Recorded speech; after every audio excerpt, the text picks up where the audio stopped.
Hello, Shoshanim and Shoshanot. Welcome to my bedroom in Paris. Sorry about that. Today we're going to discuss a fascinating concept, grandiosity bubbles, and how do they relate to idealization. My name is Sam Vaknin. I'm the author of Malignant Self-Love, Narcissism Revisited, and a professor of psychology. Now, you all remember, those of you who have been exposed to my videos, you all remember that idealization has several functions. Idealization usually occurs in the early stages of the narcissist's shared fantasy.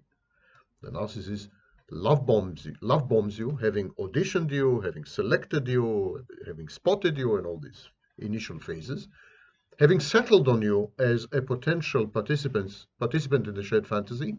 The narcissist then love bombs you. The love bombing is not about you. It's about the narcissist. By love bombing you, by verbalizing his idealization, the narcissist convinces himself that you are the ideal partner. So when the narcissist is love bombing you, he's actually love bombing your idealized version in his mind. The narcissist idealizes you in order to fulfill several psychological functions. Number one, co-idealization. By idealizing you, the narcissist is actually idealizing himself. By owning you, by possessing you, the narcissist becomes exalted, elevated, improved, perfect. So it's like owning a flashy car. It's a status symbol. Co-idealization is a very important aspect of idealization, but there are others. There's also baiting. You remember that the concept of hall of mirrors. By idealizing you, the narcissist grants you access to your own idealized image, your own idealized version, through his gaze, through his eyes, and you become addicted to it.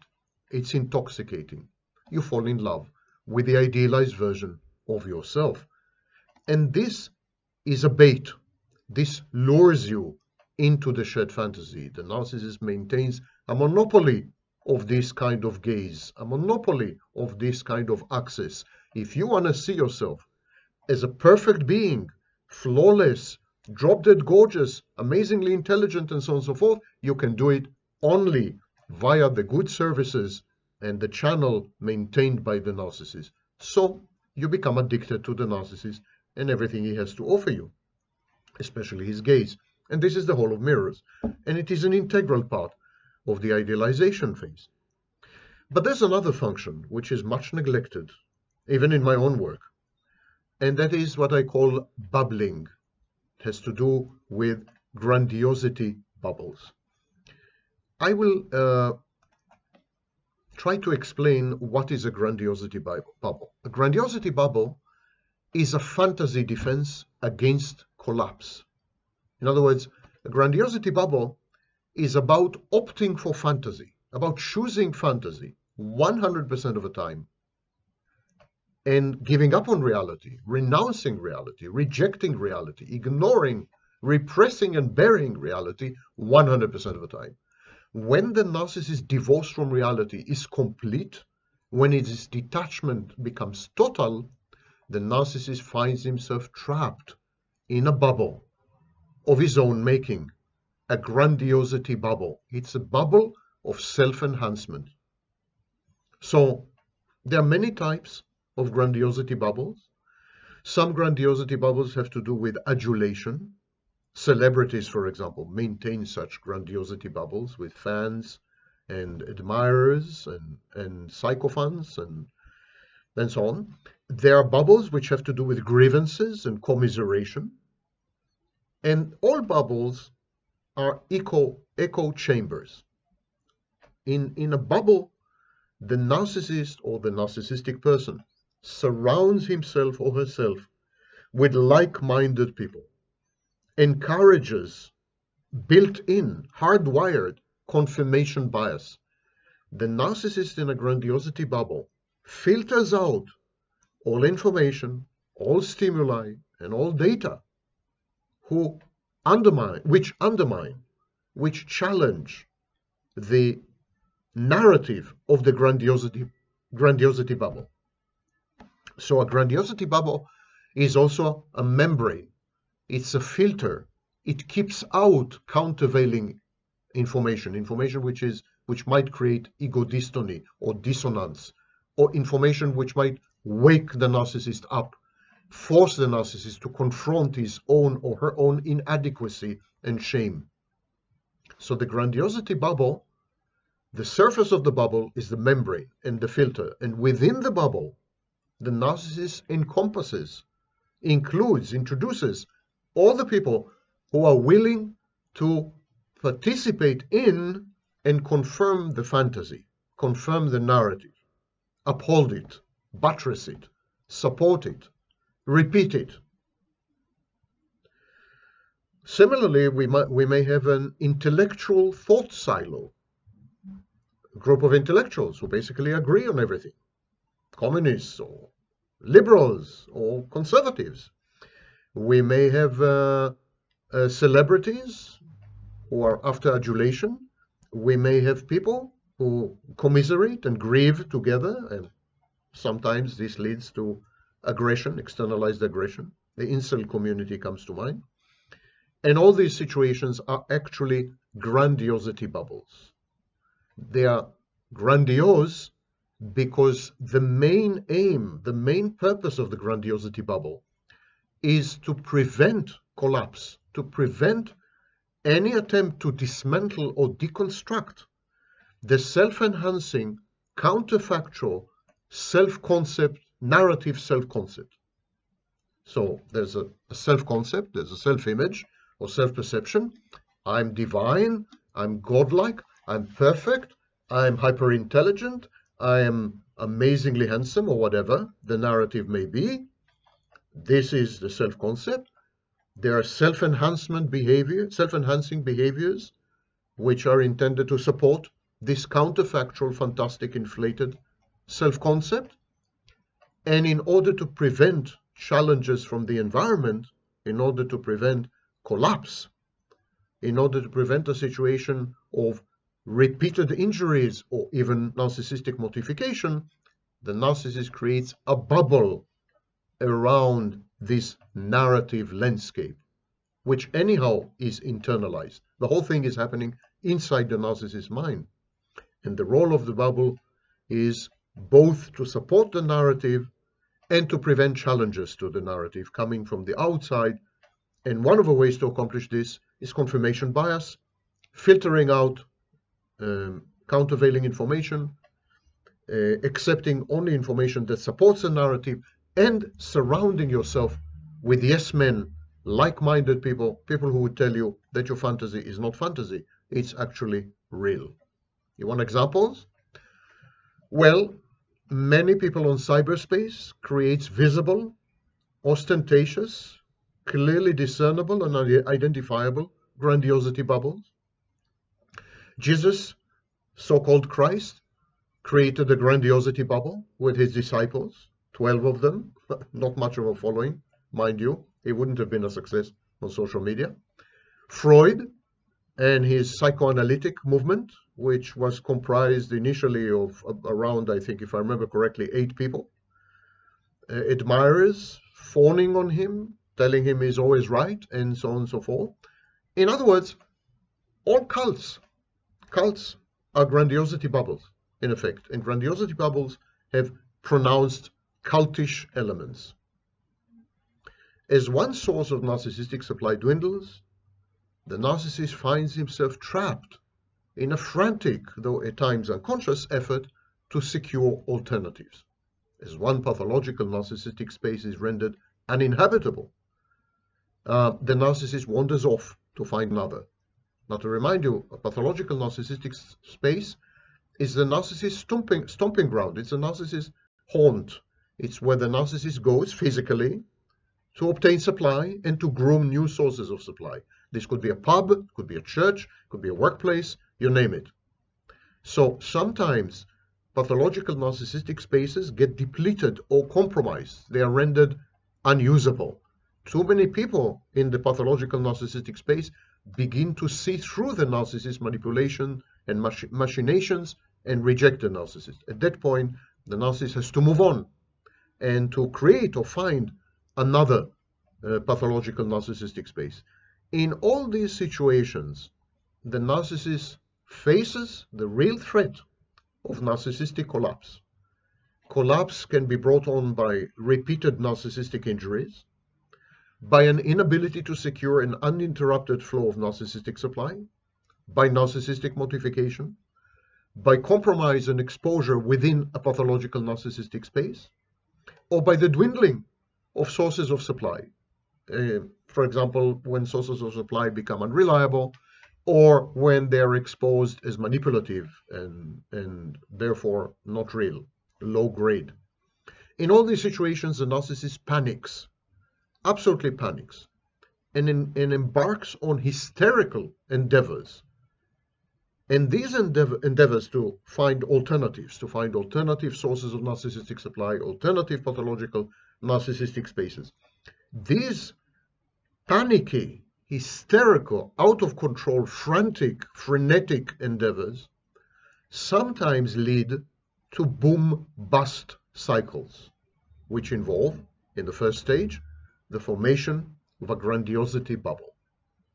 A grandiosity bubble is an imagined, self-aggrandizing narrative involving the narcissist and elements from the narcissist's real life, borrowed from his real or her real life, people around the narcissist, places he frequents, or conversations he's having. All these can fit into the narrative that is self-aggrandizing and fantastic, which is the grandiosity bubble. The narcissist weaves a story incorporating elements from his life, incorporating these facts, inflating them in the process, and endowing them with bogus internal meaning and consistency. In other words, the narcissist confabulates. But this time, the narcissist confabulation is loosely based on reality. In the process of constructing a grandiosity bubble, the narcissist reinvents himself and recreates his life in order to fit the new fangled tale, the new narrative, the new grandiosity bubble. The narcissist recasts himself in newly adopted roles. He suddenly fancies himself, I don't know, an actor, a guru, a political activist, an entrepreneur, an irresistible hunk. The narcissist modifies his behavior to conform to these new functions, these new roles. He gradually morphs and shapeshifts into the fabricated character and becomes the fictitious protagonist that he has just created. All the mechanisms of pathological narcissism are at work during the formation of the grandiosity bubble and what I call the bubble or bubbling phase. The narcissist idealizes the situation, the other actors and participants in the fantasy, the environment, the context, you name it. There's global idealization of the whole situation, especially of people involved. Narcissist tries to control and manipulate his milieu into buttressing his false notions and false perceptions and false narratives.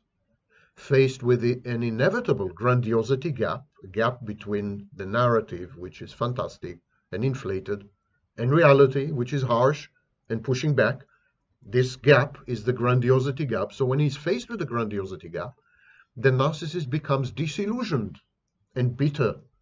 He then devalues and discards the people, the places, and the circumstances involved in the bubble. That's why grandiosity bubbles are temporary. They're temporary, they are defensive, they're reactive, they are not the same as a shared fantasy.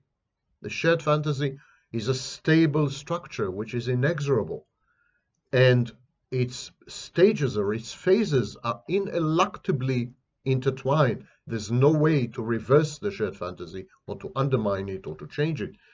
But the shared fantasy is one mechanism. Grandiosity bubble is a transient, pseudo, fake or imitative shared fantasy that is intended to isolate the narcissist as the narcissist licks his wounds, recuperates, recovers and is able to embark on a new shared fantasy with new sources of supply in a new pathological narcissistic space.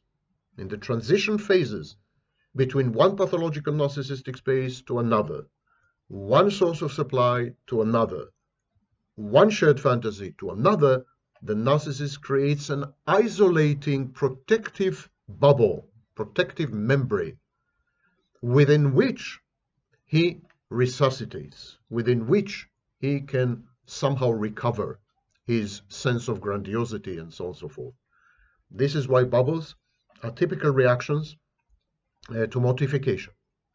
Still, grandiosity bubbles are not part of the normal narcissistic mini cycle.